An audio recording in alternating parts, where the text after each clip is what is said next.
Ó, gente, olha, para quem gosta de flores, né? Enfeita, né? Traz uma paz.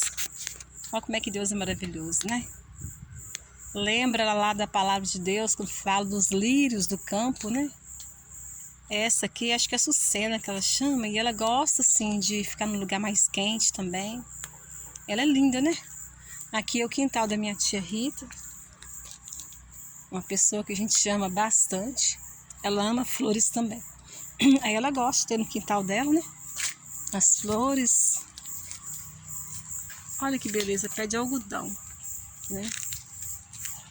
Tem uma plantinha aqui que eu não sei o nome, olha. Ela dá um tanto de bolinha, olha. Bonita, né?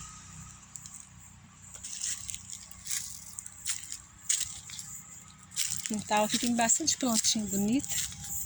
Essa aqui deu um monte de flores esses dias. Ficou lindo isso aqui. Olha aqui, mais açucena. Olha que linda essa aqui, olha.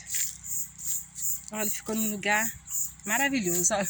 Dá até para fazer uma foto bonita, olha. Que linda, né? Aqui no quintal tem várias plantinhas dessas. Ali também tem, olha. Olha ali, que beleza. Olha que lindo aquela moita ali, olha. Bem no meio do... Olha. Que linda que ficou.